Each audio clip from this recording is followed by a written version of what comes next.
El frío de la llave. Aún me quemaba la palma cuando por fin la giré en la cerradura. 9 años de renuncias de cafés recalentados en termo de inviernos sin calefacción, más que una manta extra de decir no a cada capricho, me habían llevado a ese instante. Allí estaba mi casita de ladrillo, visto en una urbanización tranquila a las afueras de Toledo. 3 habitaciones, un pequeño jardín delantero y la promesa de un retiro en paz. Inspiré hondo. El olor a pintura fresca y a suelo encerado me hizo sonreír. Apenas crucé el umbral con mi primera caja, escuché pasos detrás. Me giré y vi a Adelaida, mi nuera, entrando sin titubeos con 2 maletas en las manos. Tras ella, asomó mi hijo Raimundo cargado con otra caja. «¡Qué suerte que llegamos antes de que anochezca!», exclamó ella dejando caer el equipaje en el pasillo como si fuese su propia casa. Me quedé inmóvil con la boca entreabierta. No entendía nada. Cerré la puerta y miré la llave que aún tenía en mi mano, pero el chasquido de otra cerradura me heló la sangre. Adelaida sacaba de su bolso un llavero brillante con la copia de mi propia llave.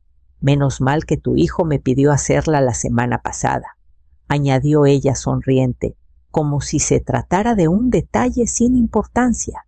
«Ya ves, suegra, así no tiene que levantarse cada vez que lleguemos». Sentí como el corazón se me desbocaba. La escritura de la casa la había firmado apenas ayer. Todavía llevaba el sobre con documentos dentro de mi bolso. Ni siquiera había tenido tiempo de colocar mis fotos en las paredes, y ya mi nuera invadía aquel espacio como si le perteneciera. «Adelaida, ¿qué hacéis aquí con todo esto?», pregunté, señalando las maletas que bloqueaban el pasillo. Raimundo apartó la mirada y fingió estar ocupado. Ella, en cambio, me sostuvo la mirada con descaro. «Pues a instalarnos donde, si no, esta casa es amplia, sobra sitio para todos». Tragué saliva incapaz de responder. Cada rincón, que acababa de soñar como mío, se llenaba de pasos ajenos, de un eco extraño que me borraba del lugar. Me apoyé en el quicio de la puerta y apreté los dedos sobre la llave original, la única que debería existir, y me repetí incrédula que esa llave duplicada era la primera sombra que oscurecía mi nuevo comienzo, la grieta que anticipaba todo lo que estaba por venir en esa casa. No había terminado de colocar mi caja en el salón cuando Adelaida se abrió paso hasta la cocina como si conociera cada rincón. Colocó las manos en las caderas y me miró con esa sonrisa torcida que siempre me incomodó. Y bien, suegra, alzó la voz para que Raimundo la escuchara desde el pasillo. «¿Dónde dormimos?». La palabra dormimos retumbó en mis oídos. Me quedé helada, observando cómo sus maletas seguían bloqueando la entrada, como si el mensaje fuese claro, no pensaban marcharse. «Adelaida, esta casa». Intenté hablar, pero ella me interrumpió. «Es amplia, tiene 3 habitaciones. Usted sola no las va a llenar nunca. No es lógico que las compartamos». Raimundo apareció entonces con gesto nervioso, evitando mirarme a los ojos. «Madre», murmuró, «es temporal, hasta que podamos organizarnos mejor». Lo dijo como quien trata de calmar una tormenta, pero en su tono había algo aprendido la costumbre de ceder siempre ante los demás. Me crucé de brazos, intentando recomponer mi voz. «Temporal», repetí con incredulidad. Me acerqué al recibidor, donde vi un sobre de color pardo asomando de entre los papeles de Adelaida. Lo abrí sin pedir permiso. Era el contrato de alquiler de su piso en Madrid, con la firma de rescisión estampada hacía 2 semanas. Sentí un frío en el estómago. Temporal significaba en realidad que ya no tenían dónde volver, que habían planeado instalarse aquí sin siquiera consultarme. Adelaida dio un paso al frente y recogió el sobre de mis manos con un gesto brusco. «Pues claro, suegra, ¿no esperaba que mantuviéramos 2 casas? Esto es lo más sensato». Raimundo bajó la cabeza derrotado y me dolió más su silencio que las palabras de su esposa. Me quedé quieta, apoyada en el marco de la puerta, con la llave aún en el bolsillo. Mi casa, mi refugio, se llenaba de un ruido que no había elegido. Y entendí que aquel temporal era la primera cadena que querían colocarme disfrazada de necesidad, porque un temporal, sin otra vivienda detrás, no es un paso provisional, sino la antesala de una invasión definitiva. Tenía 59 años cuando la muerte de mi marido me dejó sola frente a un futuro incierto. Mientras Raimundo y Adelaida hablaban de proyectos, yo me aferré a lo único que sabía hacer: enseñar y trabajar con las manos. Mis mañanas eran para las clases particulares de matemáticas y lengua a chavales de secundaria. Por las tardes llenaba una mesa con tapetes bordados, muñecas de trapo y bisutería sencilla que vendía en los mercadillos de Cuenca. Cada moneda que caía en la hucha era un paso más hacia mi sueño de tener un hogar propio. Me acostumbré a una vida austera. Arroz, legumbres y pan casero componían mis comidas. La carne era un lujo reservado a días señalados. Mis vestidos llevaban más remiendos que adornos, pero aún así los mantenía limpios y planchados. Rechacé viajes, reuniones caras y hasta invitaciones de amigas que me ofrecían distracciones que yo no podía permitirme. Sabía que si me desviaba, aquel objetivo se escaparía. Mientras tanto, Raimundo y Adelaida colgaban en redes fotos sonrientes en la Costa Brava, copas de vino en terrazas con vistas al mar. Yo fingía orgullo cuando los vecinos me preguntaban por sus vacaciones, aunque por dentro me hervía la sangre. Me repetía que cada uno vivía como quería, pero no dejaba de doler que mi esfuerzo se midiera en sacrificios y el de ellos en caprichos. Una tarde, sin embargo, el sacrificio se convirtió en humillación. Abrí una carta del banco, un préstamo a mi nombre con cuotas pendientes. No entendía nada hasta que un director amigo me mostró la solicitud. La letra era torpe, pero era mi firma. Adelaida había pedido aquel dinero para un negocio que jamás existió. Cuando la enfrenté, me sonrió con descaro. Era solo un trámite, suegra, ya se lo devolveremos. No lo devolvieron nunca. Fui yo quien saldó la deuda a plazos para que no corriera el rumor de que me habían estafado en mi propia familia. Callé entonces convencida de que la paz merecía más que mi rabia. Ahora, viendo sus maletas invadiendo mi pasillo, me preguntaba si aquella invasión no era más que el resultado inevitable de todos esos silencios tragados. Apenas habían pasado unos días desde la mudanza forzada, y mi hogar comenzó a parecer un hostal de mala muerte. Una tarde, al volver de comprar pan y fruta en la tienda del barrio, encontré la sala irreconocible, el sofá que había elegido. Con tanto cuidado, estaba arrinconado contra la pared, sustituido por un aparatoso sillón orejero, que los padres de Adelaida habían traído en una furgoneta. En la cocina, su hermana menor rebuscaba entre mis armarios como si fueran suyos. Sacaba platos, cambiaba vasos de estante, criticaba que todo estaba mal colocado. Yo observaba en silencio, tragando la rabia, intentando recordar que cada azulejo, cada balda, me había costado años de esfuerzo. El pasillo se llenó de bolsas, cajas de ropa, electrodomésticos viejos, que nadie me consultó si quería allí. La casa que había soñado como refugio íntimo se transformó en un lugar extraño, saturado de voces, discusiones y olores que no reconocía. Una mañana, mientras intentaba leer en mi habitación, escuché un golpe en la puerta. Era el suegro de Adelaida con un sobre en la mano. Me lo tendió sonriente como quien entrega buenas noticias. «Ya está todo arreglado», Leocadia dijo con tono triunfal.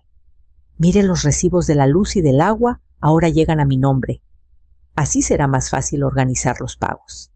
Sentí un vértigo que me obligó a apoyarme en la pared. Los papeles mostraban mi dirección, mi casa bajo un nombre que no era el mío. Quise protestar, pero las palabras se me quedaron atascadas. Él ya se alejaba por el pasillo, como si aquello fuese lo más natural del mundo. Aquella noche, al recorrer la vivienda, me descubrí caminando de puntillas, esquivando maletas y colchones inflables, buscando un rincón de silencio. La dueña legal parecía una invitada incómoda tolerada en su propio techo, y comprendí que si no ponía límites, pronto perdería no solo las llaves de la puerta, sino también el derecho mismo a llamarla mi casa. Una tarde, mientras recogía las toallas que Adelaida había dejado tiradas en el sofá, noté un sobre mal cerrado en la mesa del comedor. No estaba dirigido a nadie, pero el sello del registro de la propiedad destacaba en la esquina. Dudé unos segundos hasta que el presentimiento pudo más que la prudencia. Lo abrí con las manos temblorosas. Dentro había copias de mi DNI, de mi firma y hasta de la escritura recién firmada. Me quedé sin aliento. No entendía cómo habían conseguido esos documentos, pero lo que más me heló la sangre fue la solicitud adjunta, un trámite iniciado para cambiar la titularidad de la vivienda, como si yo hubiese dado permiso para cederla. Leí y releí las hojas buscando una explicación que no llegaba. Era mi nombre, mis datos, mi dirección, todo manipulado. Sentí un nudo en la garganta, una mezcla de rabia y miedo. En mis años de maestra había enseñado a muchos niños a respetar lo ajeno, y ahora mi propia familia pretendía borrarme de mi casa con un simple trámite. Seguí revisando el sobre y encontré un documento más doblado aparte. Era un poder notarial redactado a mi nombre. Faltaba mi firma, pero la redacción era clara. Autorizaba a Adelaida a representarme en cualquier gestión de bienes. Solo necesitaban estampar una rúbrica falsa o engañarme para que mi vida entera quedara en sus manos. Me senté en la mesa, con los papeles extendidos frente a mí. El corazón me golpeaba con fuerza, como si quisiera advertirme de lo que estaba en juego. Pensé en las noches de mercadillo, en los inviernos de lana áspera, en los desayunos de pan duro que había aceptado para ahorrar. Y ahora todo podía evaporarse con una firma que no era mía. Guardé los documentos en mi bolso segura de que tarde o temprano tendría que enfrentarlos, porque lo que estaba viendo no era un descuido, era un plan cuidadosamente preparado para borrarme de mi propia historia. Y comprendí que lo siguiente sería algo aún más cruel: declararme incapaz para justificar lo injustificable. Aquella noche, el salón estaba abarrotado de voces risas y platos medio vacíos. Me senté en mi butaca intentando hacerme pequeña en mi propia casa. Adelaida se plantó frente a mí, con los brazos cruzados, rodeada de su familia como si fueran un jurado. «Seamos sinceros, suegra», dijo con un tono que pretendía sonar amable, pero goteaba veneno. «Usted sola no puede con esta casa. Le conviene que figuremos nosotros, así todo será más fácil». Miré a Raimundo, esperando que reaccionara, que pusiera un límite. Pero él bajó la cabeza, removiendo el café en la taza, como si buscara respuestas en el fondo oscuro. El silencio de mi hijo pesaba más que las palabras de su esposa. «Adelaida, esta es mi casa, y así quiero que siga siendo», logré responder, aunque mi voz temblaba. Ella dio un paso al frente y se inclinó como si quisiera hablarme al oído, pero con la clara intención de que todos escucharan. ¿Sabe qué pienso? Que un médico podría certificar que no está en condiciones de vivir sola. Imagínese lo peligroso: una caída, un olvido con la cocina encendida. Con un informe así, sería mejor que alguien responsable gestionara sus bienes. Las palabras cayeron como un mazazo. No hablaba solo de invadirme, sino de borrarme legalmente. Sentí cómo se me helaban las manos. Todo lo que había encontrado en aquel sobre cobraba sentido. No se conformaban con ocupar la casa. Querían convertir mi nombre en un estorbo, una firma inválida. El silencio de los demás me taladraba los oídos. Nadie la contradijo, ni mi hijo, ni sus suegros, ni su hermana. Todos parecían dar por hecho que mi edad era una condena y no una experiencia. Me levanté despacio, obligándome a sostener la mirada de Adelaida. Sabía que no podía mostrar miedo, aunque me temblaran las piernas. «Estoy más lúcida que nunca», dije con un hilo de voz que salió más firme de lo que esperaba. Me retiré a mi habitación con los papeles escondidos en el bolso, consciente de que la batalla ya no era solo por un techo, sino por mi identidad misma. A media mañana sonó el teléfono fijo. Era el director de mi sucursal, un hombre prudente que siempre me trató con respeto. Su voz sonaba incómoda. «Señora Martín, confirma que ha solicitado abrir una cuenta conjunta con su nuera, la señora Adelaida Fernández». Me quedé helada. Negué con firmeza, aclarando que jamás había autorizado algo semejante. Él se disculpó, pero añadió que ya tenían toda la documentación presentada, mi DNI, copias de recibos, hasta una firma que pretendía ser la mía. Colgué con el corazón desbocado. Ya no eran sospechas, era un intento descarado de anularme. Guardé el papel con la nota de la llamada en mi bolsillo y esperé el momento. Esa tarde, cuando la familia se reunió en el salón, me levanté despacio de mi butaca. Sentí sus miradas como si yo fuese una intrusa en mi propia casa. «Basta», dije con la voz clara. «Aquí no nunca». El silencio se quebró de golpe. Adelaida soltó una carcajada amarga. «¡Qué egoísta!», escupió. Su hermana la secundó con un «vieja loca» y el suegro murmuró que yo estaba perdiendo la cabeza. Las palabras volaban como piedras. Me aferré al respaldo de la silla para no flaquear. Recordé al banquero los papeles falsos, la amenaza velada de incapacitarme. Respiré hondo y repetí: «Esta es mi casa. Nadie más decidirá por mí». Raimundo alzó la voz, quizá para recuperar el control. «Madre piensa en los niños, en la familia. No puede echarnos ahora». Lo miré con un dolor que me partía por dentro. El hijo al que había criado con tanto esfuerzo me pedía que me borrara de mi propia vida. Las voces crecían gritos mezclados de reproches y acusaciones. Me sentí sola, rodeada de caras conocidas, que de pronto se volvían enemigas. Pero debajo del miedo nació una certeza: prefería ser la villana en su relato antes que la víctima en el mío. Y al cerrar los labios, decidida a no dar un paso atrás, supe que la verdadera batalla apenas había comenzado. Los gritos de aquella tarde no se apagaron dentro de la casa. Se propagaron como un rumor malicioso.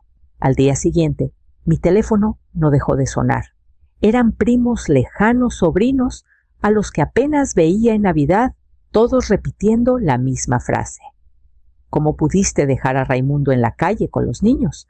No entendía cómo la noticia había corrido tan rápido, hasta que una vecina me mostró la publicación de Adelaida en redes sociales, una foto de sus hijos en el portal con maletas a los lados acompañada de un texto manipulador: «Nos han echado de la casa sin techo ni ayuda». ¿Qué clase de abuela hace esto? Sentí una mezcla de rabia e impotencia. Las llamadas no eran para escucharme, sino para acusarme. Nadie me preguntaba por mi versión. Todos asumían que yo era la desalmada que había cerrado la puerta. La situación alcanzó un nuevo extremo cuando a media tarde alguien tocó el timbre. Al abrir, me encontré con la madre de Adelaida llorosa, con un pañuelo en la mano. Leocadia dijo entre sollozos: «Usted prometió cuidarnos a todos. No puede dejarnos tirados ahora». Me quedé helada. Nunca había pronunciado semejante promesa. Pero aquella mujer repetía el guión aprendido, como si las palabras de su hija fueran verdad.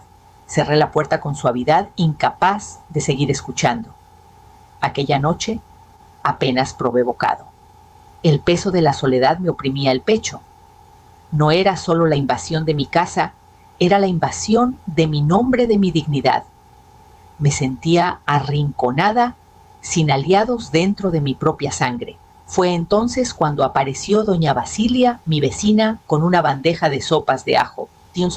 Se sentó conmigo en la cocina, escuchó sin interrumpir y al final me dijo con serenidad: una cosa es ayudar, Leocadia, y otra muy distinta es regalarse entera. Sus palabras me devolvieron un resquicio de calma.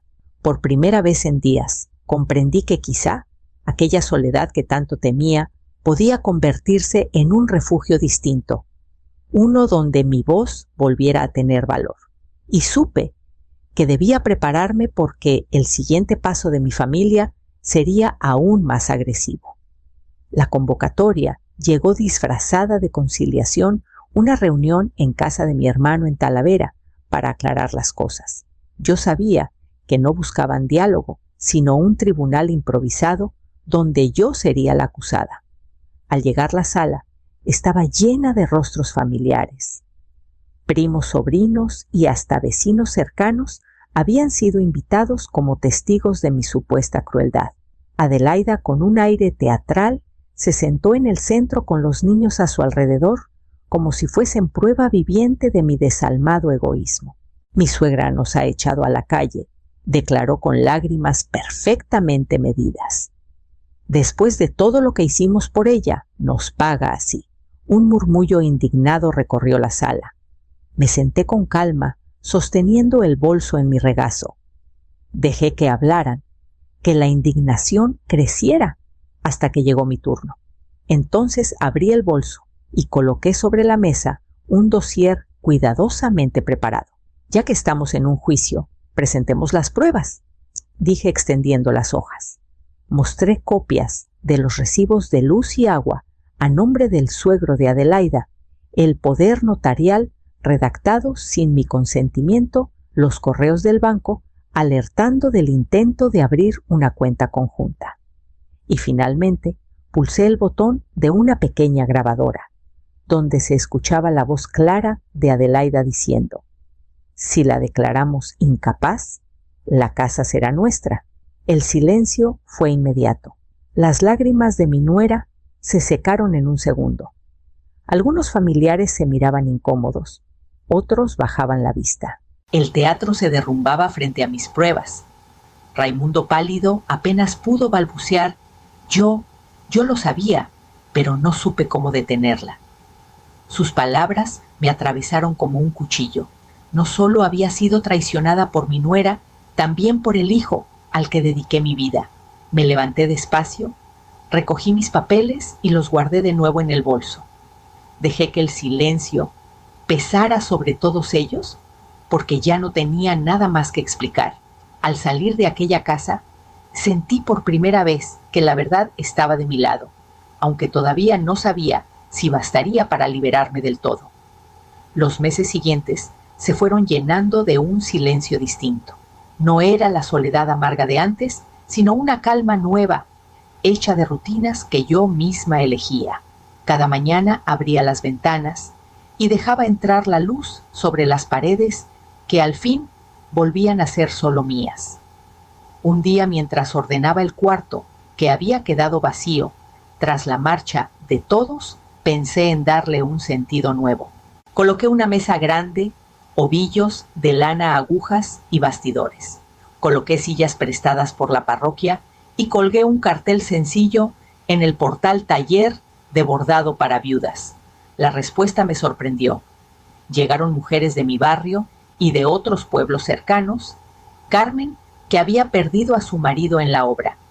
Felisa, con sus manos temblorosas. Y hasta la propia doña Basilia, que quiso aprender puntadas nuevas.